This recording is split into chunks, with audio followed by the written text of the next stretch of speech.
My boss called me into his office and trusted me with something no one else had ever seen. But the more I looked at the numbers, the more I realized something was very wrong. I have never been the kind of guy who expects the spotlight. I show up on time, keep my head down, and do the work that needs to get done. Nothing flashy, nothing dramatic, just steady. My name is Daniel Mercer. I am 34 years old, and for the past 8 years I have worked at a mid-sized logistics company outside Columbus, Ohio. It is not glamorous work. We move things from point A to point B, containers, equipment, bulk orders. The kind of business that runs quietly in the background while louder industries get the headlines. I am an operations analyst, which is just a polished way of saying I fix problems before anyone else notices them. Most mornings I get in before anyone else. The building smells faintly like burnt coffee and printer toner. The fluorescent lights hum overhead. I log into my system, review overnight shipment data, flag inconsistencies, send emails. By the time the rest of the team rolls in, I have already solved 2 or 3 small crises that no one will ever know existed. And that is fine with me. There are other personalities in the office who thrive on being seen. Trevor from sales is loud enough to fill the entire floor. He slaps backs, tells stories, takes credit for team wins during meetings. Marissa in project management always has a perfectly timed comment, a polished slide deck, a way of turning even a routine update into a performance. They get recognition, applause in conference rooms, shout-outs in company newsletters. I get forwarded emails that say, "Thanks for catching that." Not even signed sometimes. I have always told myself that visibility is overrated, that steady work matters more than applause. Still, there are moments when you wonder if anyone actually notices. Like last quarter, when I stayed late 3 nights in a row fixing a reporting error that would have cost us a major client. The client never knew there was an issue. The executives congratulated Trevor for maintaining strong relationships. I sat in the back of the meeting room, nodding along. Invisible. So when my boss, Richard Halpern, stepped out of his glass-walled office that Tuesday afternoon and said he needed a word, my first thought was that something had gone wrong. He did not call people in lightly, and he definitely did not close the door unless it was serious. I walked in with my usual notebook in hand, already mentally reviewing the past week. Had I missed something? Miscalculated a projection? Overstepped on a decision? Richard did not sit behind his desk like he normally would. He stood by the window, looking out at the parking lot. His hands were clasped behind his back. He turned slowly and looked at me in a way that felt different. Not annoyed, not rushed, measured. He said he had something important to discuss, something confidential, something that had not been shared with anyone else on the team. For a second, I genuinely thought he had mistaken me for someone else. There were people with louder voices, people with bigger titles, people who practically lived in his office trying to prove their value. Why me? As he began to explain, I felt a strange mix of heat and cold move through my chest. The kind of feeling you get when you realize the ground under your feet is about to shift. Because whatever he was about to hand me, it was not routine, and it was not small. Richard did not rush into it. That was the first thing I noticed. He asked me how long I had been with the company. 8 years, I said. He nodded like he already knew, but wanted to hear me say it. Then he asked how I felt about the direction we were heading. That question caught me off guard. No one had ever asked for my opinion on direction before. I answered carefully. I said I believed we were stable, but that stability could turn into complacency if we were not careful. I mentioned small inefficiencies I had been tracking quietly, patterns in vendor delays, minor inconsistencies in reporting between departments. Nothing dramatic, just observations. He watched me the entire time, not interrupting, not checking his phone. Then he told me the company was preparing for something major, a potential acquisition. Quiet, early stages. Only a handful of executives knew. If word got out too soon, it could cause panic. Employees might jump ship. Competitors could react. He needed someone to audit internal data before due diligence began. Someone to verify numbers without alerting the rest of the management team. And he wanted me to do it. I actually looked behind me. I wish that was a joke. I half expected Trevor to walk in laughing, saying this had been some misunderstanding. But it was just me and Richard. He said something that stuck with me. He said I was consistent, that I did not gossip, that I did not chase attention, that when I flagged an issue, it was because it mattered, not because I wanted credit. I felt my face warm. Not pride exactly, more like disbelief. There were senior analysts with more experience, managers with bigger titles, people who had been campaigning for promotion for years. Yet he was asking me to quietly examine every major operational metric before outsiders ever saw it. I asked him why not Marissa or someone from finance. He gave a small smile and said those who talk the most are not always the ones you trust with silence. The weight of that settled in my chest. This was not a public project. There would be no announcement, no recognition. If I did it right, no one would even know I had done it. And somehow that made it feel heavier. I walked out of his office holding a thin folder labeled confidential. For the first time in years, I felt visible, and I was not sure if I was ready for that. I did not open the folder right away. Instead, I went back to my desk like it was any other afternoon. I answered 2 emails, updated a shipment log, nodded at Trevor as he walked past talking too loudly about a huge win that I knew had almost fallen apart before I stepped in. The folder sat in my drawer. It felt radioactive. Around 3 in the afternoon, Marissa stopped by my desk and asked if I had seen the updated quarterly projections. I told her I had not yet. She gave me a tight smile and said she would forward them. Her tone was polite, but there was always this edge to her, like she was measuring whether you were a threat. I wondered what she would think if she knew I was now holding something she was not. That thought made my stomach tighten. At 4:30, most of the office started packing up. I stayed. That was normal for me. No one questioned it. When the floor finally quieted and the hum of conversation died down, I locked my screen, pulled the folder out, and opened it. The first page confirmed what Richard had said. Preliminary acquisition talks with a larger national competitor. If it went through, there would be restructuring, overlapping roles, possible layoffs. My throat went dry. This was not just numbers. This was people's jobs. People I saw every day. People who trusted that this place was stable. There were financial summaries, operational breakdowns, risk assessments, and handwritten notes from Richard in the margins. Question marks next to certain cost centers. Circles around vendor contracts. Then I saw something that made my pulse spike. A discrepancy in last year's operational efficiency reporting. A gap that had been glossed over in the final executive presentation. It was subtle, easy to miss, but I had lived in these reports for years. Someone had adjusted projections to make performance look stronger than it actually was. If external auditors found that before we corrected it, the acquisition could collapse. Or worse, it could trigger investigations. I leaned back in my chair, staring at the page. This was bigger than I thought. And suddenly I understood something else. Richard had not just picked someone quiet. He had picked someone who would notice.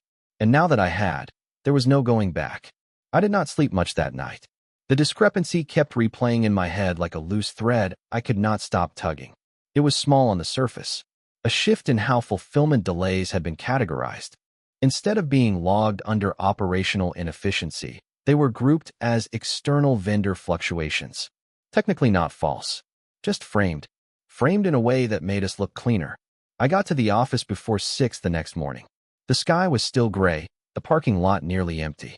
I made coffee that tasted like burnt cardboard and opened the reports again. The numbers told a story if you looked long enough. A gradual smoothing of rough edges. Margins rounded up. Cost overruns offset by optimistic projections for the following quarter. Nothing dramatic. Nothing illegal on its face. But intentional. I started cross-referencing raw data from archived system logs. The kind of back-end reports no one bothers to revisit once the polished presentation is finalized. My hands moved automatically across the keyboard. Years of habit. By 8:30, people started arriving. Trevor dropped into his chair across the aisle and began talking about an upcoming client dinner.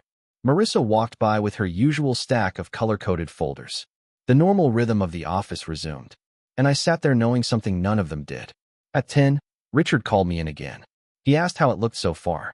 I hesitated for half a second, then told him I had found inconsistencies in how last year's performance had been reported. His face did not change much, just a slight tightening around the eyes. He asked me to explain. I laid it out carefully. No accusations, just data, side-by-side comparisons. I said that if external auditors dug deep enough, they would notice. Silence filled the room when I finished. He walked back to the window again, hands clasped behind his back, just like the day before. Then he said something that made my chest feel heavy. He said he had suspected as much. He had wanted confirmation before moving forward. And he had needed someone who would tell him the truth, not what sounded convenient. That was when I realized this was not just about numbers. It was about integrity, and whether I was ready to carry that weight. After that meeting, everything felt different.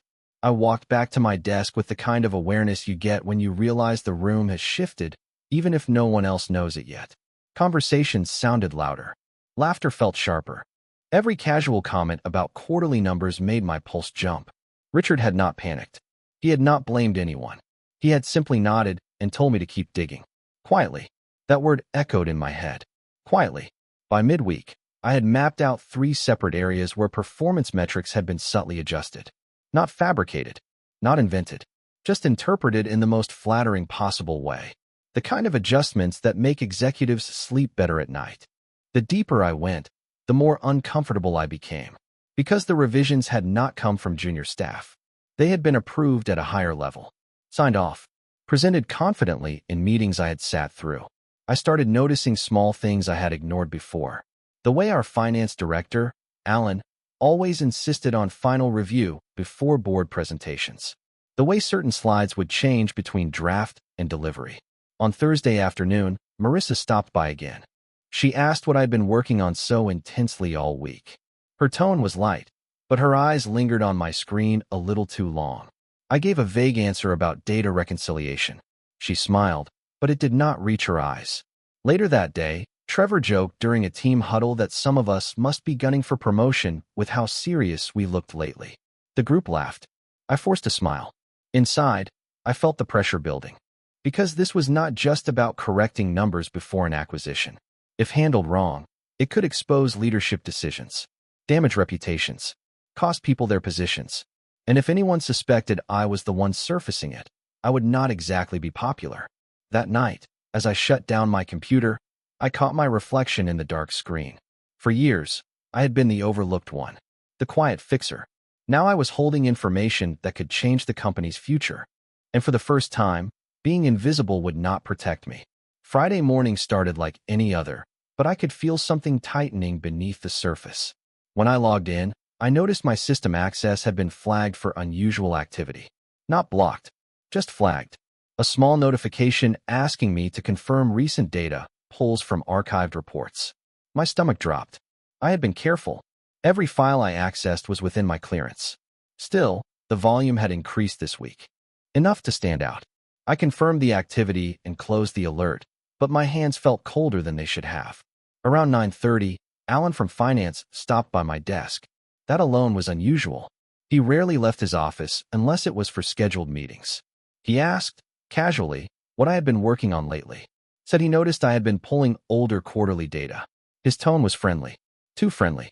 I kept my voice steady and told him Richard had asked me to do a broad operational review ahead of upcoming strategy discussions. Which was true, just not the whole truth. He nodded slowly, studying me like he was weighing something invisible. Then he said that historical data could be misleading without context. That sometimes adjustments were made to reflect forward-looking realities. He emphasized that phrase. Forward-looking realities. I understood what he meant. Numbers can be shaped to tell the story leadership wants investors to hear. It is not always malicious. Sometimes it is optimism. Sometimes it is survival. But sometimes it is risk. After he walked away, I stared at my screen for a long minute. The twist hit me fully then. This was not just about cleaning up before an acquisition. There were people inside the company who knew exactly what had been adjusted. People who might not want those adjustments examined too closely. And Richard had chosen me anyway. Not because I was loud. Not because I was ambitious. But because I was not connected to any of it. I realized something uncomfortable in that moment. Trust can isolate you. Because once you are trusted with something no one else is, you stand alone with it. And now I had to decide how far I was willing to go. By Monday, the pressure had settled into something steady and heavy, like a weight I had agreed to carry without fully understanding how far the walk would be. Richard called me in again early. This time, he shut the blinds before speaking. That small detail did not go unnoticed. He asked for a direct answer. Were the adjustments defensible if questioned by external auditors? I did not rush. I told him the truth. Some were explainable. A few were aggressive, but technically within acceptable interpretation. And one in particular crossed a line. Not illegal, not outright fabrication, but misleading enough that, under scrutiny, it could unravel trust. He listened without interrupting. Then he told me something I had not expected. The acquisition was not just about growth. It was about survival. A larger competitor had been circling for months. If we did not strengthen our position, layoffs were coming regardless. The adjustments, he admitted, had been an attempt to buy time, to present stability long enough to secure a deal that would protect most of the workforce. Most. That word echoed in my head. Suddenly the situation was not black and white. It was layered, complicated, human. Alan and the finance team had not adjusted numbers for ego. They had done it out of fear. Fear of losing contracts. Fear of shrinking margins. Fear of watching departments dissolve. Richard looked at me and said he needed a clean version of the truth. Internally first, before any outside party saw it. He wanted to correct the record quietly and prepare a narrative that did not blindside the board. And he needed to know whether I would stand by the findings if challenged. That was the real test. Not whether I could spot inconsistencies. Whether I could defend integrity when it was inconvenient. I walked out of his office understanding something clearly. Trust is not flattering. It is demanding. And now the next move was mine. I spent the next 2 days building what I started calling, in my own head, the honest version. No smoothing. No optimistic rounding. Just raw operational data aligned with reality. Where we had improved, I showed it clearly. Where we had stumbled, I left it exposed. Clean. Precise. Undeniable. It was strange how calm I felt once I committed to that approach. The anxiety had come from uncertainty. From wondering whether I was supposed to protect the company's image or protect the truth. Once I chose the latter, the work felt steady again. Familiar. Still, I could feel the tension in the office shifting. Alan stopped by less often. Marissa had grown unusually quiet around me. Even Trevor seemed to sense something in the air, though he masked it with louder jokes than usual. By Wednesday afternoon, I had a complete internal audit summary ready for Richard. 43 pages of analysis, annotated and cross-referenced. Not dramatic, not accusatory, just factual. When I handed it to him, he did not open it right away. He looked at me first. He asked if I understood what might follow. I told him I did. If leadership corrected the numbers before due diligence, it would mean admitting internally that previous reports had leaned too hard on optimism. There would be uncomfortable conversations, possibly resignations. At minimum, reputations would take a hit. But if we did not correct them and an external review uncovered the discrepancies, the damage would be far worse. Richard nodded slowly. Then he said something that shifted everything. He told me that, regardless of what happened next, he intended to restructure the operations division after the acquisition. He wanted someone overseeing performance reporting who understood both the mechanics and the ethics of it. He did not say the word promotion. He did not have to. For years, I had worked without expecting recognition. Now I understood that this was never about visibility. It was about credibility. And credibility is built in quiet moments like this. When I left his office, the weight felt different. Still heavy, but no longer uncertain. The real test was coming. The board meeting was scheduled for Friday morning. I was not supposed to be in that room. That part had been made clear. My role was to prepare the analysis and brief Richard beforehand. He would handle the executives. Alan would be there. 2 board members dialed in remotely. Controlled. Contained. Except Thursday evening, Richard stepped out of his office and asked if I could stay late. The tone told me this was not routine. He explained that after reviewing my audit, he decided transparency would carry more weight if it came directly from the source. Not filtered, not summarized. He wanted me in the meeting. For a moment, I forgot how to breathe. I had sat quietly in the back of countless meetings. I had watched others present slides I helped build, but I had never been asked to stand behind the data when it mattered politically. Richard said something simple that cut through my anxiety. He said, "You know the numbers better than anyone in this building." That night, I barely slept again, but this time it was not fear. It was anticipation, not of recognition, of responsibility. Friday morning, the conference room felt smaller than usual.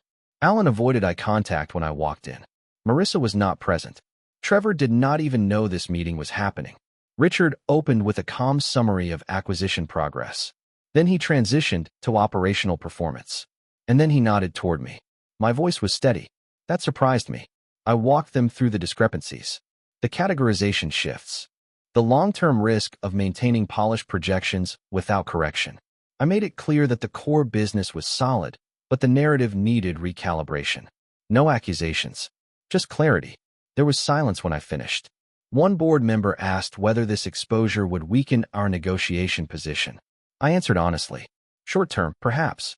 Long term, it strengthened credibility. Another asked who had authorized the earlier adjustments. I did not answer that. Richard did. What happened after that is not mine to repeat in detail. But when the meeting ended, one thing was certain. The truth had been placed on the table, and it had not collapsed the room. If anything, it steadied it. For the first time, I understood fully why I had been chosen. Not because I was invisible, but because I was reliable when it counted. The days after the board meeting were quieter than I expected. No dramatic fallout. No shouting matches in hallways. No sudden announcements. But something had shifted. Alan called a department meeting on Monday. His tone was measured, professional. He explained that certain reporting frameworks would be revised to ensure greater transparency moving forward. He did not look at me directly, but he did not avoid me either. It was not an apology. It was an adjustment. Marissa stopped by my desk that afternoon. She asked if I had been involved in the revised operational summary. This time her voice held something different. Not suspicion. Respect. I nodded once. She held my gaze a second longer than usual and said it had been thorough work. That was all. Trevor, of course, still talked the loudest in every room. Some things do not change. But even he seemed to notice that Richard now looped me into higher-level conversations. Not publicly, not ceremonially, just quietly adding my name to meeting invites that used to skip over me. A week later, the acquisition negotiations stabilized instead of collapsing. The board had chosen to move forward with corrected data rather than risk exposure later. It slowed things down, but it strengthened the foundation. Late Friday afternoon, Richard called me in one more time. He closed the door, but this time the room felt different. Lighter. He told me the board had approved a restructuring plan contingent on the acquisition. A new role would be created, Director of Operational Integrity. Oversight of performance reporting, cross-department audits, internal risk flags. He said he wanted me in that seat. No applause. No grand announcement. Just a quiet offer. I sat there for a second, letting it settle. For years, I had assumed that the loudest voices rose fastest. That recognition belonged to those who demanded it. I had told myself I was fine being the one behind the curtain. But this was never about being seen. It was about being trusted. I accepted. When I walked back to my desk, the office looked the same as it always had. Same fluorescent hum. Same smell of burnt coffee. The difference was internal. I finally understood something simple. Sometimes the people trusted with the most are the ones who never asked for attention in the first place. And I was ready to carry that weight.